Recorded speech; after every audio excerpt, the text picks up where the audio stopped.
Oli, ¿cómo estás? Bienvenida, bienvenido y bienvenido.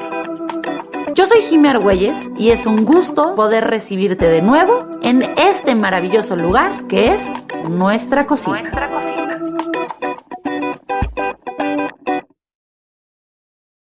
Hola, hola, ¿cómo estamos? Bienvenida, bienvenido y bienvenides seas a este episodio de Ensalada Feminista. Buenos días, buenas tardes, buenas noches, donde sea que nos estés escuchando en el mundo, en el espacio sideral. Este es un nuevo episodio de Ensalada Feminista y estoy muy emocionada de tenerte aquí en mi cocina para descubrir nuevos sabores con la invitada del día de hoy. Pero antes de empezar, quiero hacer una pequeña reflexión. Ensalada Feminista como proyecto a mí en lo personal me ha llevado a unos espacios muy chidos de reflexión. Pero no te voy a mentir, también me ha llevado a unos espacios medio turbios, medio oscuros.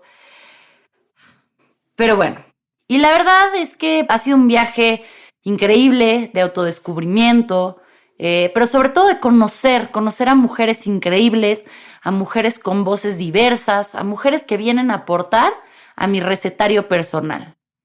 Pero también hay que ser muy claros y decir que así como te digo que han venido mujeres diversas, la neta es que tan distintas no somos. Todas las que hemos estado sentadas en esta mesa venimos de una burbuja de privilegio. Y como ya se dijo, eso no tiene nada de malo. Lo que sí está mal es no ver ese privilegio, es clavarse en ese privilegio. Y sobre todo, lo que está jodido es si el privilegio te nubla la empatía. Y pues a partir de esa reflexión sale un poco el episodio del día de hoy. Y yo estoy segura que tú como yo, hoy en día has escuchado mucho hablar de este tema de los feminismos inclusivos, de una versión inclusiva del feminismo y de esta corriente cuya tesis central es que para lograr un movimiento claro del status quo de las mujeres, tenemos que preocuparnos por todas las morras involucradas. No solo por aquellas que se ven como nosotras o que tienen los mismos problemas que nosotras. Ahora te voy a compartir el contenido nutricional de este episodio.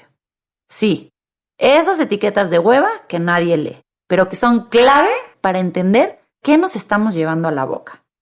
Entender aquello que nos va a nutrir, sorprender y sobre todo que nos ayudará a desaprender toda esa mierda que no nos deja digerir. Muchas veces escuchamos hablar de que si las mujeres blancas, las mujeres negras, mujeres trans, pero ¿realmente estamos saliendo de esta burbuja de privilegio y escuchando a las voces diversas? ¿O hay acaso mujeres que nadie está poniendo atención, a mujeres a las que no les estamos poniendo el reflector y sin embargo sus derechos también tienen que ser defendidos? La realidad es que hay un chingo, pero un chingo de mujeres que no siempre son visibilizadas en la lucha de género. Hay muchos grupos que suelen ser dejados fuera de la conversación. Y en este caso específico, a mí lo que me empezó a dar comezón, me surgió la duda, la intriga, la curiosidad, fue investigar un poco más qué pedo con las mujeres privadas de la libertad. No sé tú, pero yo no me había puesto a pensar qué pedo con estas mujeres dentro de la lucha de género. Estas mujeres que viven una realidad completamente distinta a la tuya y la mía. Estas mujeres que habitan en un microcosmos y que muchas veces son totalmente olvidadas por la sociedad y los movimientos sociales. Hoy vamos a hablar de aquellas mujeres que están dentro de las cárceles. Estoy segura que no soy la única que no tiene muy claro cómo está el pedo adentro de las cárceles mexicanas. Y aunque soy abogada, y debería de saberlo, la neta es que para mí este mundo es bastante misterioso. Esto está fatal. No solo como abogada, pero como ciudadanos, creo que deberíamos estar mucho más involucrados en entender el sistema penitenciario, en entender la reinserción social, en entender qué está sucediendo. Pero pues no te voy a mentir y decirte que me las sé todas porque pues claramente no es cierto. Ensalada Feminista. Un podcast que me acompaña en este viaje casi culinario, en donde espero encontrar los ingredientes que armen la mezcla perfecta para mi versión del feminismo. Casi como una ensalada. La verdad, yo no tenía claro que cuando una persona es condenada a una pena privativa de la libertad, o sea, cuando la meten a la cárcel, solamente se le priva de 2 derechos específicos: el libre tránsito y el derecho político, o sea, la capacidad de votar y ser votado. Esto quiere decir que todos sus otros derechos, como la educación, la familia, la reproducción, el trabajo y hasta la sexualidad, permanecen intactos. Y el Estado está encargado de garantizar y asegurar el libre ejercicio de estos. Esto nos lleva a que las cosas en prisión sean bastante complejas y complicadas. Por ejemplo, ¿tú sabes si una mujer puede abortar en las cárceles? Yo no lo tenía claro. Y resulta que la respuesta es: depende, es relativo. ¿Relativo a qué? A la geografía en la cual se encuentra privada de la libertad. Es decir, dónde está localizada la cárcel en la cual ella está. Por ejemplo, si la mujer está en la Ciudad de México, donde el aborto es permitido, aquí tendría libre acceso a este servicio de salud. Como ya es costumbre en esta cocina y en Ensalada Feminista, decimos las cosas como son. Hay cosas que es obvio que es más fácil tragarse y vivir en la comodidad del silencio. Pero Nel, aquí hablamos de todas estas cosas. De lo que nos incomoda, lo que nos molesta y nos asusta. Porque sacar toda la mierda que acumulamos es indispensable. Ahí te va. Tal cual es y sin sugarcoatear nadita. Y como tú ya lo sabes, a mí me encantan los números. Y entonces me clavé en el Censo Nacional de Sistema Penitenciario Federales y Estatales del año pasado. Y este nos habla de que la población total privada de la libertad en el 2020 fue de más de 211,000 personas. Y de ellas, tan solo 11,724 son mujeres. Eso quiere decir que tan solo el 5% de la población que está en prisión son mujeres. Este mismo estudio tiene un apartado especial en el cual se habla de las mujeres privadas de la libertad. Aquí nos hablan de los delitos por los cuales las mujeres suelen estar privadas, que son el robo y el secuestro, y otros datos importantes que nos comparten a través del estudio, como son que aproximadamente 356 mujeres internas se encontraban embarazadas o en lactancia al momento del estudio. Y a ver, digo aprox porque aquí sabemos que hay cifras oficiales y cifras reales. Estas son las que se contaron. ¿Cuántas hayan estado embarazadas? Solo Dios sabe. Ya hablamos que las mujeres que están dentro de las cárceles solo pierden 2 derechos, el de la libertad y el político. Por ende, las autoridades deben proteger su derecho a la reproducción y a la maternidad. Y esto nos explica la cifra de mujeres embarazadas y lactantes, pero también tiene como consecuencia el hecho de que muchos niños nacen y crecen sus primeros años dentro de una prisión. Cuando se hizo el estudio, se sabía que había 392 menores dentro del sistema penitenciario. De estos, 43% eran menores de 1 año. Una vez más, esta es la historia que cuentan los números oficiales. Pero si tú me preguntaras mi opinión, deben de ser muchos más de los que reportan las cifras oficiales. Y bueno, pues ya me conoces y sabes que a mí me gusta que platiquemos las cosas aunque duelan, aunque nos sepan asquerosas. Porque creo que solo así, creando espacios y diciendo las cosas, es que podemos crear un cambio. Así que ahí te van estos datos que, aunque son duros, se tienen que decir en voz alta. Y pues para sorpresa de absolutamente nadie, en este tema también salimos fregadas las mujeres. Cuando vemos el porcentaje de personas que están en la cárcel sin una sentencia, es decir, que todavía no se les prueba su culpabilidad, México Evalúa nos habla de que el porcentaje de mujeres que están en las cárceles sin una sentencia en su contra es mucho más alta en cuanto a las mujeres que a los hombres. Cuando vemos la población de mujeres encarceladas, sabemos que el 24% de ellas todavía no tienen una sentencia, mientras que solo el 17% de los hombres encarcelados no tienen una sentencia. En el diagnóstico sobre la percepción del desempeño de la Defensoría Penal en México 2020, realizado por Reinserta, se indica que las mujeres, además de todo lo que ya hablamos, enfrentan en promedio 23 años de prisión promedio versus 5 años de prisión promedio para los hombres. O sea, básicamente, no importa en qué, o cuándo, o por qué, las mujeres siempre salimos jodidas. Pero esto, desafortunadamente, no es una maldita novedad. Lo que sí es novedad para mí, y asumo que para ti también, es el tema de las mujeres en prisión. Y pues como yo no soy experta en esto, te traje una mujer top de top para que nos ayude a entender este tema. En la vida hay algo que a mí me ha costado muchísimo entender, porque pues, hija única. Pero cada día me doy más cuenta que las cosas son mejores cuando las compartes. Es por eso que en esta cocina buscamos la constante colaboración con seres chingones. Personas que tienen mucho que aportar y que definitivamente hacen que cocinar esta ensalada sea más divertido.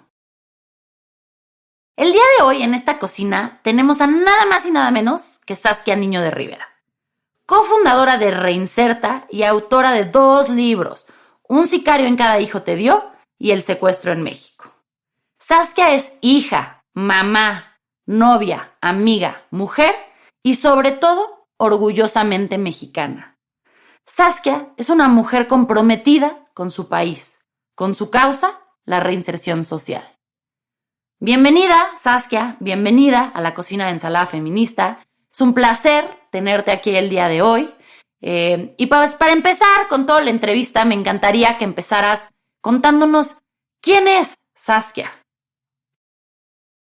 Pues yo soy Saskia, soy mexicana, soy feminista, soy mamá, soy mujer, soy novia, soy hija, y soy cofundadora de una organización que se llama Reinserta.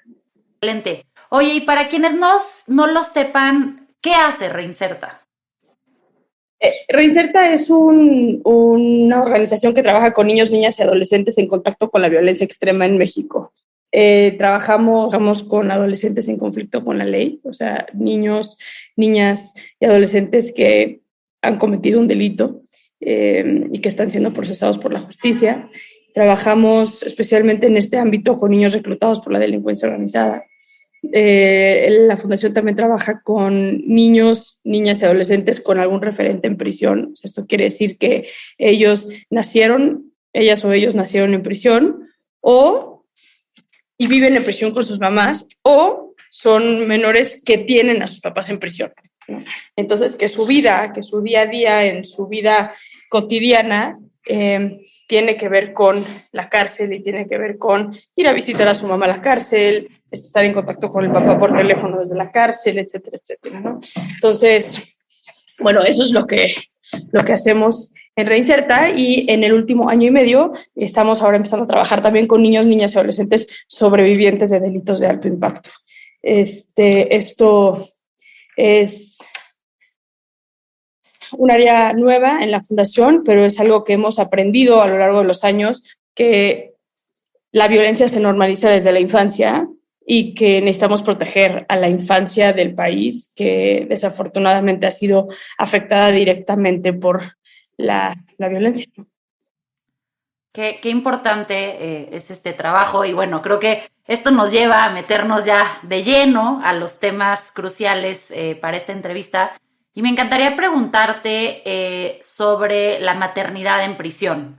Okay. ¿Tenemos idea, más bien tú tienes idea de cuántos niños hay en las prisiones? Es que esa pregunta es muy compleja. De por sí es compleja en eras no COVID, porque todos los días hay arrestos, todos los días hay mujeres que están en visitas conyugales, que pueden estar concibiendo, mientras tú y yo estamos aquí platicando en esta ensalada,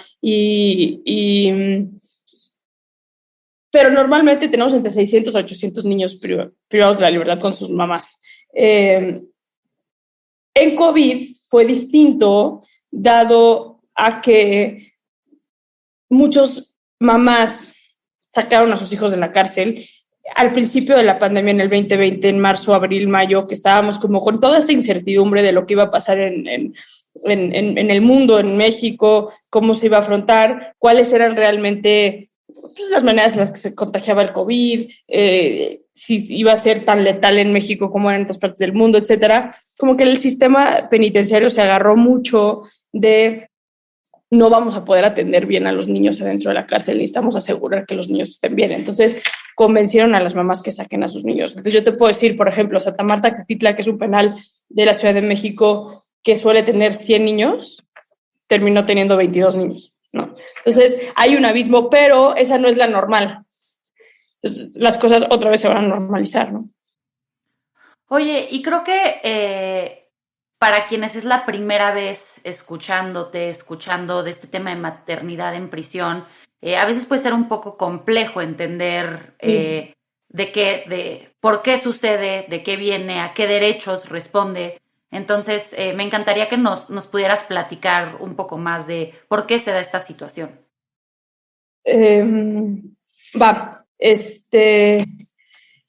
Mira, México tiene un sistema técnicamente y según las leyes garantista. ¿Qué significa esto? Que es garante de los derechos humanos y garante de los derechos. Cuando tú cometes un delito, el sistema de justicia te pena, pero por el delito. Y la pena en México es o privativa o no privativa. Esto quiere decir que te vas a la cárcel o no te vas a la cárcel y cumples una medida en externamiento fuera de la cárcel. En la Constitución no está delimitado que se te priva de cualquier otro derecho. Se te priva de dos. Uno, tu derecho político y dos, tu derecho de la libertad. Pero tu derecho a la sexualidad, tu derecho a vivir, tu derecho a la salud, tu derecho a la educación, tu derecho a agua potable, a la salud, o sea, no se te quita. Entonces, la sexualidad es un derecho y la reproducción es un derecho. Entonces, el sistema tiene que garantizar ese derecho para las mujeres que están privadas de la libertad. Entonces, normalmente, ¿qué pasa? O las mujeres llegan embarazadas o las mujeres se embarazan estando en la cárcel porque los estados tienen la obligación de garantizar el derecho de la familia y el derecho de la reproducción con las mujeres. Entonces, si tú quieres que tu esposo te venga a visitar a la cárcel, tienes el derecho de eso y que se te brinde un espacio que se llaman las visitas conyugales. Porque el 18 constitucional que habla de la reinserción social habla también de promover el vínculo afectivo familiar. Entonces, si tú estás casada, puedes promover, yo quiero estar cerca de mi esposo, yo quiero que me brinden ese derecho. Entonces, también, si tu esposo está privado de la libertad, te llevan a los reclusorios varoniles para que puedas tú estar con tu esposo. Ahora súmale la corrupción, ahora súmale que decidí casarme sin conocerlo porque pues, la necesidad es cabrona, ¿no? O sea, súmale todos esos factores. Yo te hablé únicamente de lo que dicen las leyes, ¿no? Pero ahora súmale la complejidad que conlleva pues, el mal manejo de esas situaciones. Claro, hablamos y me encanta tu descripción porque aunque yo soy abogada, delitos fue una materia que pasé de panzazo, literal, así, sí, no, nada más no. Pero yo estudié derecho para estudiar derecho penal. Sí, no, yo, la verdad es que penal, la primera me fue bien, pero ya la segunda, que eran los delitos y las tipificaciones, nada más, no, pero creo que es muy importante esta parte de mencionar que una cosa es el deber ser del derecho y otro es la realidad. Y como tú dices, bueno, hay una parte que responde a los derechos, el derecho a la reproducción, a la sexualidad, a la familia, pero pues también tenemos todo lo demás de la cotidianidad en la vida mexicana. Y ¿qué sientes que Reinserta ha hecho específicamente en temas de apoyo a la maternidad en prisión? Mira, Reinserta hizo, que yo creo que es una de las cosas más importantes, y no lo digo en prepotencia, pero sí lo digo con mucho orgullo, que es nosotros hicimos la primera ley en México que reconoce y que promueve el derecho superior del infante. O sea, lo más importante que hizo Reinserta fue, hoy existe una ley por primera vez en México que dice, hey, hay estos niños que nacen y viven en prisión que tienen el derecho ellos a estar con sus mamás, porque antes estaba muy visto como cuál es el derecho de la mamá y cuál es el derecho de la mujer, y también, pues, en este sentido, pues, cuál es el derecho del niño, ¿no? Porque es que la mamá tiene derecho a tener a su hijo ahí, sí, pero si las condiciones para el niño están deplorables y el niño está en contacto con la violencia y su vida está en riesgo, pues por más que sea el derecho de la mamá, el niño tenemos que priorizar el que el niño esté bien, ¿no? Entonces, la ley dice varias cosas y dentro de las cosas que dice es, se va a priorizar el derecho superior del menor. Y eso nos ayuda mucho porque se entiende que el vínculo afectivo materno-infantil en los primeros años de vida de estos es importantísimo. Entonces, si tiene de 0 a 3 años el niño, puede estar con su mamá. 1. 2. Promueve espacios libres de violencia y espacios dignos que promuevan el desarrollo infantil de estos menores. Entonces, si tú tienes niños en tu cárcel, tienes la obligación de tener espacios de desarrollo infantil para estos niños. 2. 3. Determina una edad en que los niños pueden salir.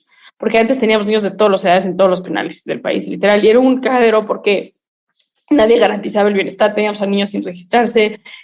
Una vez entré al Topo Chico y cuando pregunté cuántos niños hay allá adentro, o sea, cuando salí yo conté 72 niños. O sea, que yo conté así, así que iban saliendo, que bajaban, que subían. Ponle, hay un margen de error, más o menos 10, ¿quieres? Cuando le pregunté al director cuántos niños tenían, me dijo que 32. Entonces, sí, o sea, entonces es gravísimo. Teníamos un niño con parálisis cerebral en un penal en Oaxaca y cuando le dije a la directora, oye, este niño necesita acceso al que lo revise un doctor, un pediatra, ya tenía 9 años el niño. Pues sí, pero eso no es nuestro problema es la mamá. Entonces, si la mamá, una mujer indígena en situación de pobreza extrema, o sea, ¿qué dices? No mames, o sea, ¿cómo puede ser que se atrevan a contestar eso? ¿No? Entonces, por lo menos aquí ya estás garantizando el bien superior de ese niño y eso está muy bien, ¿no?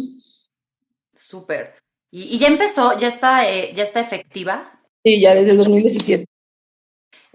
Y ya en todos los penales de... Ya, claro, no es retroactiva, Claro. entonces, estos años estamos, digamos que en los últimos años de los niños más grandes, porque entonces habían algunos estados que tenían reglamentos internos.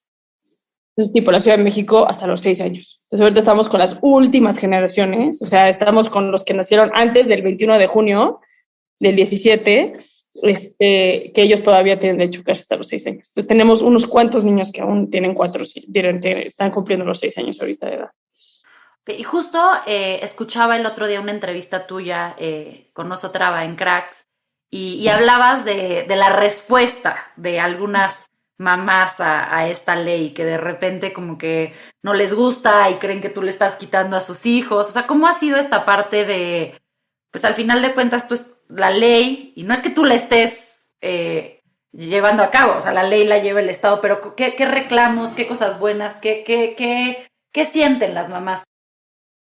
Pues mira, al principio generó mucho miedo y generó mucho enojo. Yo tuve que irme a aventar una mentada de madre de las internas cabronas porque sintieron que le estábamos quitando a los niños.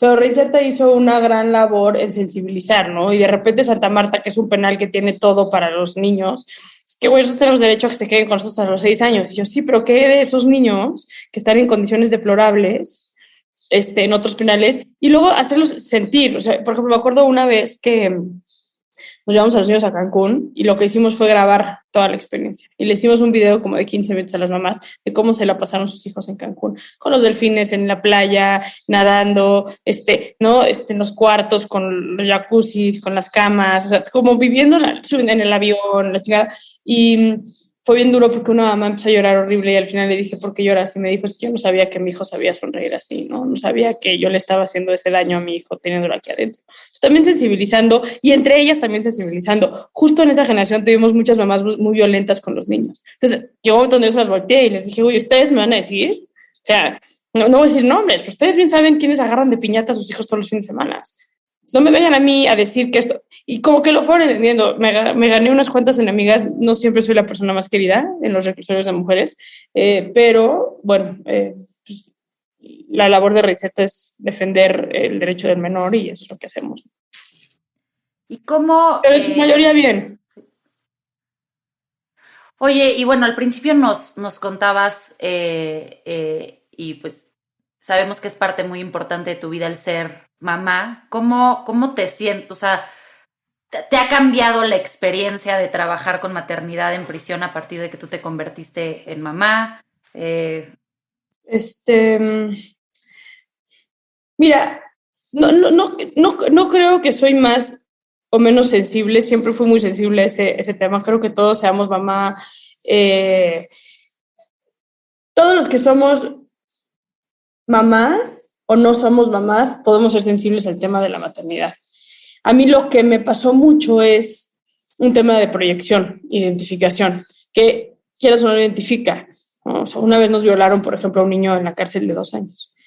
Y ese mismo día que estaba yo con la Procuraduría, con los peritos, con el sistema penitenciario, defendiendo a este niño y así, en la noche llegué a dormir a mi hija, con la misma edad mi hija en ese momento. Y fue como sí son estos madrazos de puta, o sea, no mames, ¿cómo hoy hay un niño durmiendo en el DIF violado de la misma edad que mi hija y mi hija diciéndome que me ama cuando ni siquiera sabe que es amar porque no conoce el desamor, ¿no? O sea, hay como momentos así, pero son más temas de proyección que realmente decir, bueno, ya me volví más, ya entiendo lo que es el dolor ajeno, no, para nada. Eso siempre lo he tenido, ¿no? Claro. Y a tu hija, ¿cómo le explicas lo que hace? Porque yo sé que de repente te acompaña a cosas de trabajo y así, y eso se me hace que es un ejemplo increíble de lo que puede ser la maternidad si nos damos esos espacios, pero ¿cómo le cuentas qué es tu trabajo? Mira, con mi hija, su papá y yo tenemos como esta regla que es todo de frente y como es, ¿no? O sea, y lo practico en absolutamente todo. O sea, yo no le voy a tener que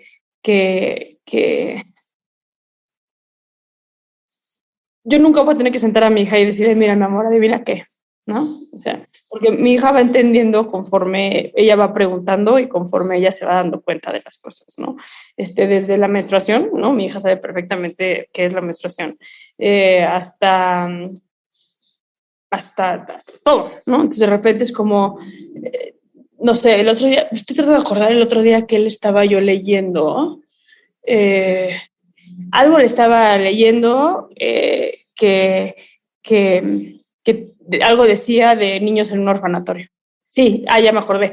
Hay una serie de mujeres chingonas que le cuenta con caricatura, se llama como Little Girls Big Minds, algo así, y es como una serie de 6, 7, 8 libros, unos de Coco Chanel, otros, o sea, como que de mujeres que han revolucionado el ámbito feminista, digamos, desde diferentes ámbitos, y había una mujer afrodescendiente, no me acuerdo de su nombre en este momento, porque no es Parker, el chiste es que ella terminó en un orfanatorio. Entonces she went to an orphanage, entonces fue a un orfanatorio y tata y mi mamá y Pia, ¿qué es un orfanatorio? Le dije, mi amor, hay niños que no tienen mamá y papá, o que no tienen mamás o que no tienen papás, que se van a estas casas donde hay muchos niños y los cuidan ahí. Ok. O sea, se lo digo así. No le digo, son niños especiales, que no, cero. O sea, es lo que es. Obviamente no le doy información que no necesita saber, pero no le escondo tampoco información. Como, ¿y por qué ese niño está en la cárcel? Como a veces, no sé, me ha tocado que estoy en la cárcel todo el día, entonces trato de hacerle FaceTime desde la cárcel y es como, ¿con quién estás? Y yo no, pues tal. ¿Y él por qué está en la cárcel? Porque se portó mal. No le digo porque asesinó a alguien, claro. ¿no? Porque se portó mal. ¿Y por qué están en la cárcel esos niños con sus mamis? Porque las mamis se portaron mal. Y entonces, ¿y qué es la cárcel? La cárcel es un lugar que el Estado castiga a las personas para que no pueden salir de ahí. O sea, trato y ella va como dosificando lo que va entendiendo y demás. Pero la neta es que toda la vida he educado a mi hija, hemos educado a nuestra hija Manuel y yo desde un lugar como de mucha apertura. O sea, mi hija se puede sentar en una mesa 4 horas sin perros. ¿Sabes? No. Y no le dosificamos nada de información tampoco. Y creo que es algo padrísimo poder escuchar como este approach a que los niños tienen la capacidad de entender, o sea, creo que muchas veces, sobre todo antes, era como de, no, a los niños no les puedes decir la verdad y no sé qué. Y como tú dices, a ver, sí, no le vas a decir asesinó a alguien o violó a alguien, pero se portó mal. Y ella, conforme va creciendo, va a entender y estoy segura. Es no tener que retractarte, en la mentira, ¿no? Sí. Entonces es lo que yo no quiero, ¿no? Y, por ejemplo, cuando un día estaba yo en el baño estaba bajando y entró mi hija y, mamá, ¿por qué hay sangre?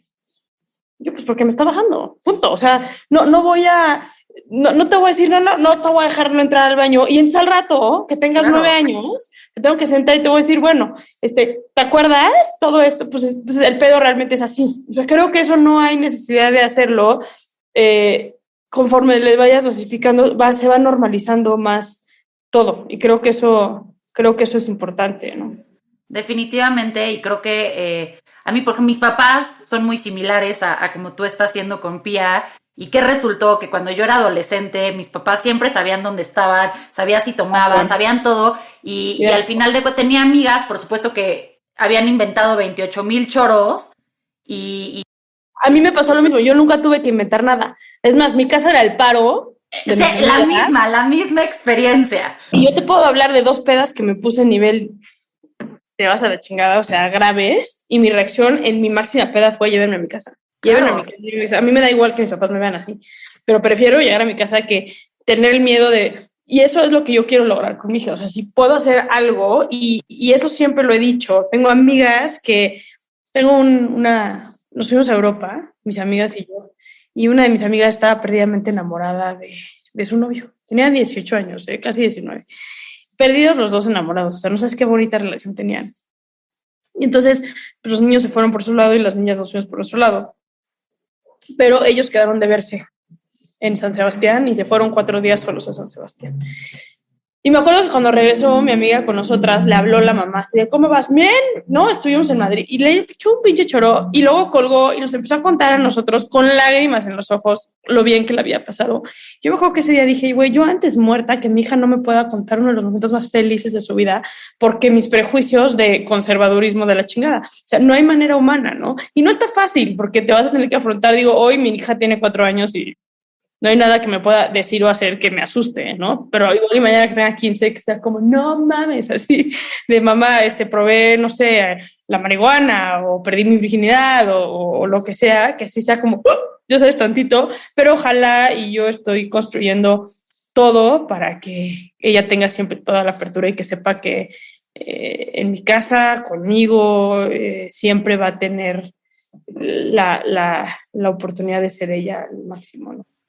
Y creo que es bien importante, o sea, sí, yo me acuerdo cuando yo perdí mi virginidad, la primera persona que le fui a contar fue a mi mamá, y mi mamá como de, bueno, me hubiera gustado que fueras un poco más grande, pero bueno, ya pasó. Entonces, a ver, vamos a ir a la ginecóloga o al ginecólogo, anticonceptivos, tienes que entender qué sucede, qué pasa si te embarazas, o sea, como que fue de, ok, chance no era más chica de lo que ella esperaba, pero fue tomar cartas en el asunto, y mientras de otro lado tuve amigas que tuvieron que pasar incluso por abortos en los que sus papás no tenían la menor idea. No se enteraron, claro. No se enteraron y había que, o sea, y tú es como, o sea, yo, te juro, se me pone chinita la piel de volver a pensar en esas experiencias de qué jodida tiene que, perdón, tiene que ser tu relación con tus papás, que estés pasando ese momento tan difícil y no les puedas decir, al mismo tiempo que tú me dices, un momento bonito y no se los puedas compartir por sus prejuicios conservadores, que es lo que realmente en México sucede y especialmente alrededor de la sexualidad de las mujeres. Sin duda, y yo tuve la misma experiencia con mi mamá. Y también el decir, o sea, por ejemplo, mi hermana es mucho más abierta que yo y es mucho más como de compartir su vida privada, así con mi mamá y demás. Y yo no me siento tan cómoda hablando de esas cosas. No quiere decir que las escondo ni muchísimo menos, pero entonces cuando pasó eso de mi virginidad, mi mamá, oye, amor, no, yo dije, no quiero hablar de esto. O sea, ya sabes, ya todo el mundo tiene la información que tiene que tener. Mira. Está chido. O sea, y también esa parte del respeto, como de, o sea, ella no le gusta, ¿no? Pero sí, creo importantísima generar ese vínculo con nuestros hijos y más para cómo se vienen las cosas. Creo que está duro. Entonces tenemos que echarle muchas ganas como mamás y demás para que no se vayan a otro lado nuestras hijas, ¿no? Y para que sepan que aquí siempre pueden encontrar la zona segura. Totalmente. Y pues eso me lleva a mi siguiente pregunta sobre los derechos que tienen las mujeres en las cárceles. Creo que nos desviamos un poco, pero regresando a eso, ¿las mujeres pueden abortar dentro de las cárceles? Depende del estado. Y si en el estado es legal, en la cárcel también. Entonces, en la Ciudad de México sí, en Coahuila no, por ejemplo, ¿no?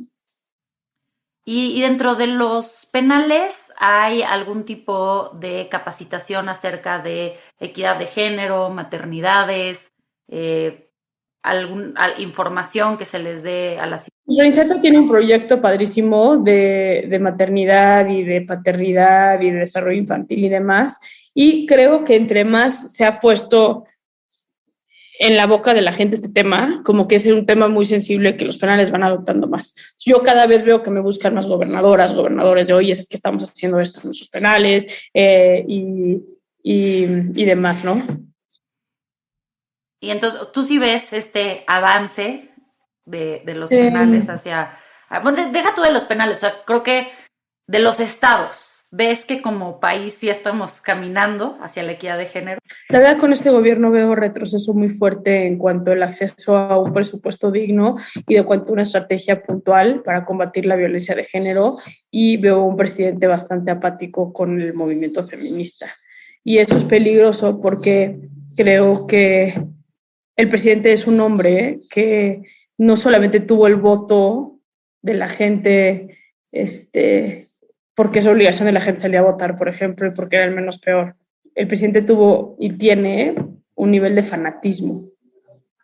Entonces, la gente no nada más cree en Andrés Manuel López Obrador, pero la gente sigue lo que Manuel López Obrador dice, se compromete con lo que él, y pues, son muy fans. O sea, yo fui a motines de Andrés Manuel, meetings de Andrés Manuel. Te traicionó el subconsciente. Y es cabrón, la gente se desvive por él, se desvive. Entonces, lo que él dice es ley. O sea, a mí me preocupa mucho a veces cómo hace menos el movimiento de la equidad de género, dándole licencia a los agresores a seguir agrediendo, ¿no? Definitivamente comparto esa opinión contigo, tanto en el tema de género, como yo me dedico a la educación, y también ahí estamos viendo un retroceso bastante poderoso, pero bueno, creo que recae un poco más entonces en nosotros, en quienes tenemos ideas distintas, en quienes creemos en México como país, y pues estar ahí trabajando todos los días. Y para eso te diría, ¿tú qué crees que podemos hacer como sociedad civil para ayudar y apoyar causas como la de Reinserta, pero en general cualquier causa de equidad de género? Yo creo que todo mexicano tiene la obligación de pertenecer a un movimiento hoy en día. O sea, yo creo que no podemos darnos el lujo de mentar madres o de estar indignados con lo que pasa en nuestro país y no hacer nada. Y creo que eso pasa mucho en México. En México somos un país que no dona, somos un país que no es parte de los movimientos, somos un país muy incongruente, ¿no? Lo hablaba ¿con quién lo hablaba el otro día? Que es como, güey, no te toca, con Mars, no te toca decir marcho el 8 de marzo. El otro día estaba yo con Mariana Rodríguez y me empieza a enseñar los mensajes que le manda la esposa del gobernador de Nuevo León. Unos mensajes de mujeres: eres una pinche puta, ojalá te violen y te maten. Y mujeres, Y yo, órale, güey. Y esa es la vieja que se pone el paliacate morado y sale y dice, güey, movimiento, perdón, no, o sea, no hay congruencia en ese sentido. Entonces, ya se me olvidó la pregunta y no sé por qué te estoy hablando de cómo, o sea, creo que como sociedad civil... De ser parte, claro, es que el cambio está en cómo llevamos nuestra propia vida, la congruencia con la que llevamos nuestra propia vida. Y sí creo, o sea, hoy siento que hay mucha gente que cree que por compartir en redes sociales o por un like en redes sociales ya está haciendo algún tipo de diferencia, cuando la neta no. Y también creo que hoy ningún mexicano, ninguna mexicana se puede el lujo de no pertenecer. Y también creo que la gente tiene que llevar una vida muy congruente, ¿no? Porque mentamos madres de la corrupción, pero si me para un policía le doy los 100 pesos para que no me chingue. Mentamos madres de la equidad de género, pero soy la primera en decirle puta a la vieja que está junto a mí o juzgar. No, o sea, hay ciertas cosas que hacemos. ¿Cuántas veces no estamos en conversaciones? Nuestro güey nos pinta el cuerno y la pinche puta de la vieja que se metió con él. No mames, 100%. ¿no? Sí, o sea, ¿Ella qué? ¿no? O sea, el que tenía una relación contigo es él, no ella. Es él, claro, exacto. Entonces creo que también hay que ser como muy congruentes. Y ahorita estamos hablando del género. Podemos hablar de todo, ¿no? Es como, güey, me caga que el calentamiento global y así, pero puta, no sé dónde echarle esta bolsa de papas y las tiro al piso. La neta, ¿no? O sea, dejo el agua corriendo durante horas porque me quedé hablando con mi mejor amiga en el teléfono, pero estoy muy preocupada por la naturaleza, güey. O sea, el cambio está en los actos chiquitos que podemos ir generando para realmente construir un mundo mejor, ¿no? Totalmente. Y creo que en México, como tú dices, somos muy buenos los mexicanos para quejarnos, pero muy malos para tomar acción y esta falta de congruencia creo que es algo que desafortunadamente pues caracteriza mucho a muchos de las personas que habitamos este planeta, no solo este país. Sí. Pero mira, nada más, hablando del feminismo, por ejemplo, en México el 54% de la población somos mujeres. Si entre las mujeres nos cuidáramos, la lucha de equidad no tendría que ser ninguna. Pero somos las primeras que nos quitamos el pie luego, ¿no? Creo que, o sea, lo que decías ahorita de Mariana es o sea, y yo, desde que yo empecé a publicar mi vida en redes sociales, las únicas personas que me tiran hate y que me dicen que me vaya a la chingada y me mentan madre son mujeres. Sí. O sea, y es muy triste, porque por un lado, a mí me encanta hablar de que las mujeres no somos enemigas de otras mujeres y que podemos ser equipo, pero luego abro mi celular y resulta que sí hay un bonche de mujeres que parece que la mejor forma de pasar su sábado en la tarde es decirme que no valgo nada. Claro, claro. Y bueno, ya para cerrar, ¿qué lleva la ensalada feminista de Saskia? ¿Qué ingredientes no pueden faltar en tu receta para el feminismo? Yo creo que la corresponsabilidad, la solidaridad y la sororidad, sin duda, la empatía y la compasión, por supuesto, y la lucha. El entendimiento de que estamos en una lucha actual y la lucha no cesa, y esta actitud que de repente tienen algunas feministas de no es mi trabajo educar a los hombres. No, amiga, sí es. O sea, perdón, pero sí es. O sea, así como no era el trabajo de las mujeres sufragistas en su momento el salir a quemar sus brasieres para que les diera el derecho a votar, porque el derecho a votar debería de ser innato, pues no, adivina que en esa era no era, güey, y las mujeres salieron y quemaron brasieres y armaron un pinche pedo, y hoy todas tenemos derecho a votar. Hoy a las mujeres las están matando porque los hombres no están educados. Entonces, nos toca ser parte de eso, y muchas veces los hombres no necesariamente, o sea, tienen ganas de ser parte del movimiento, pero hay una ausencia de educación. Entonces, 1000 veces puede ser como un, güey, perdón, pero que hagas eso es un acto machista. Ah, perdón, no sabía. Ya quedó, ya sabes. Pero si tú nada más dices, este pendejo, no sé qué, y te das la vuelta y te vas, ese güey va a ir a hacer lo mismo con alguien más porque no se dio cuenta, ¿no? Entonces, sí creo que hay que vivir en el aquí, en la ahora, y entender en la era que nos tocó vivir y ser parte de esa era. Definitivamente. Y pues, ¿qué se viene en este año, que ya casi va a la mitad del año para Saskia? ¿Qué proyectos traes en pie? Estoy muy contenta porque estoy trabajando con una productora que se llama Gato Grande. Estamos haciendo contenido audiovisual de True Crime, y eso me tiene ahorita como muy entusiasmada. La fundación sigue creciendo y va creciendo muy bien. Acabo de sacar mi tercer libro, en septiembre sale mi cuarto libro, y en enero del 2023 sale mi otro libro, esta trilogía que estoy escribiendo ahorita. Entonces, bien, contenta, enamorada, contenta. Sí, es una buena época para mí. Nos encanta escuchar eso y pues no me queda más que darte las gracias por tu tiempo, por toda esta gran plática deliciosamente aderezada, y espero que sea la primera de muchas colaboraciones contigo. Seguro, Jimmy, gracias por tenerme en tu espacio y hacerme parte de esta ensalada. Y como todo, hemos llegado a el final, a este momento agridulce en cada uno de los episodios, en estos momentos de conclusión en el que yo me quedo con muchas reflexiones, me quedo sabiendo mucho más de lo que sabía al principio del episodio, me quedo con grandes expectativas, pero hoy sí me quedé con un sabor raro en la boca. Saskia y espero te ayudó a empezar a comprender una realidad de la cual no tengo la menor idea.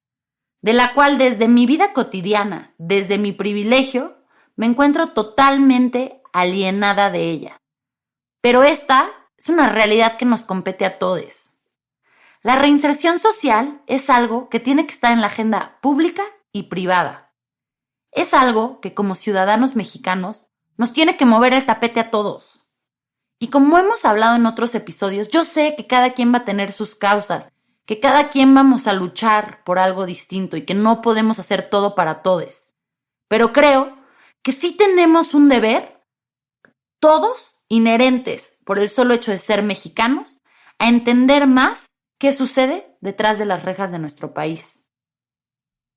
Me queda claro que hay miles de mujeres en prisión, mujeres que quizás se sienten abandonadas por el movimiento feminista, que piensan que no las volteamos a ver, pero que son mujeres que si ignoramos, no solo les estamos fallando a ellas, les estamos fallando a todo nuestro género. Aquí no se trata de que estemos solo mejor algunas, se trata de que estemos mejor todas. Y en este sentido, no puedo dejar de darle vueltas a la idea de maternidad en prisión. A todo esto que nos contó Saskia, a su experiencia con las mamás, pero también a las vidas que llevan estos niños.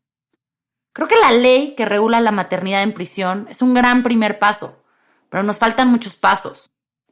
Nos falta una política pública que asegure los derechos de la maternidad, la familia y la reproducción de las mujeres, pero también que tenga muy presente el interés superior del menor, que se enfoque en estas vidas que apenas se están formando. Este es un tema sumamente complejo y definitivamente no estamos ni cerca de tener las respuestas, ni pretendo tenerlas. Pero creo que todo empieza con las preguntas. Y eso sí sabemos hacer aquí, un chingo de preguntas. Y por eso hoy te voy a dejar con unas preguntas para que se te mete este gusanito si es que no lo tienes ya. Hoy te pregunto a ti, ¿cuál es tu causa? ¿Cuál es tu bandera? ¿Qué es eso que tú vas a hacer, no solo por ti, sino por los demás? Esto fue Ensalada Feminista, un espacio culinario de reflexión y mucho sabor. Nos vemos la próxima semana para cocinar una receta deliciosa y como siempre, gracias por escucharme. Por favor, dame follow en Spotify, danos follow en Apple Podcast. Déjanos un review, comentario, lo que sea nos ayuda a darle más visibilidad a estos temas tan importantes. Y gracias a Estefanía Rosas, a Daniela Áviles y a todas las otras grandes personas que hay detrás de cada uno de los episodios de Ensalada Feminista. Y sobre todo, gracias a ti por estar aquí y escucharnos. Te mando un beso, un abrazo y nos vemos la próxima. Muchas gracias por ser parte del viaje del día de hoy. Sin duda, me quedo con varios ricos ingredientes de esta charla, con elementos que suman a mi recetario personal. Nos escuchamos la próxima, con más personas que a través de su feminismo cambian la forma en la que pensamos y vemos el mundo. Más temas que deconstruir y más ensaladas que crear.